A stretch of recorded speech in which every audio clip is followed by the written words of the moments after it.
కేంద్ర విద్యాశాఖ మంత్రి ధర్మేంద్ర ప్రధాన్ రాజీనామాపై తెలంగాణ ప్రదేశ్ కాంగ్రెస్ కమిటీ అధ్యక్షుడు ఎమ్మెల్సీ మహేష్ కుమార్ గౌడ్ కీలక వ్యాఖ్యలు చేశారు. ధర్మేంద్ర ప్రధాన్ తన పదవికి రాజీనామా చేయడం ముమ్మాటికి దేశంలోని విద్యార్థుల యువత సాధించిన విజయమని అభివర్ణించారు.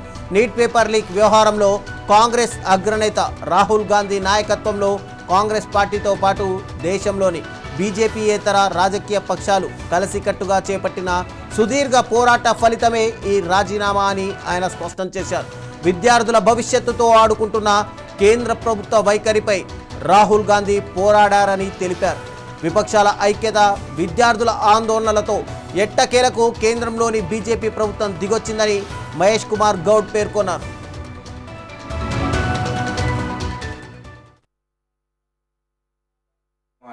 యుద్ధానికి ఎవరైనా తలొగ్గ తప్పదు అనేటువంటి మాటకి ఇవాళ ధర్మేంద్ర ప్రధాన్ కేంద్ర మంత్రి గారు రాజీనామా ఒక తార్కాణం.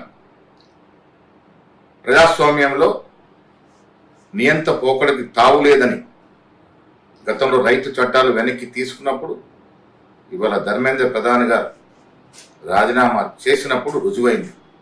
ఇది నైతికంగా ఈ దేశంలో ఉన్నటువంటి విద్యార్థి లోకం యొక్క గాంధీ గారి యొక్క శ్రమ ఉంది.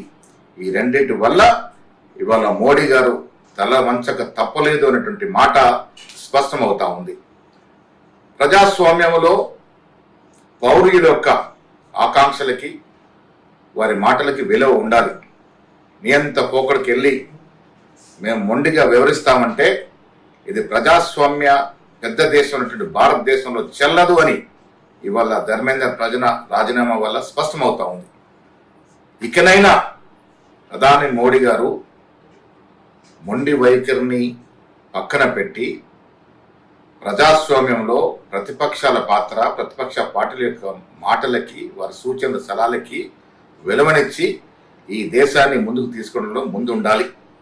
ఇవాళ నీటి విషయంలో జరిగినటువంటి అవకతవకలు, లాఠీ చార్జు, బాష్పాయవు, విద్యార్థులు విచక్షణారహితంగా కొట్టిన తీరు ఇలా ఈ దేశం కాకుండా ప్రపంచ దేశాల్లో ధరిస్తూ ఉన్నాయి. ఇక ముందు ఇలాంటి లీకేజ్ జరగకుండా సమగ్రమైన చట్టం తీసుకురావాల్సిన అవసరం ఉంది. పార్లమెంట్లో రాహుల్ గాంధీ గారు కోరిన విధంగా, ఖర్గే గారు సూచించిన విధంగా సమగ్ర చర్చ జరగాలి, సమగ్ర చట్టము రావాలి. చనిపోయినటువంటి విద్యార్థులు వారి కుటుంబాలని ఆదుకోవాలి. ఇంకా మిగతా డిమాండ్లు కూడా పరిపూర్ణంగా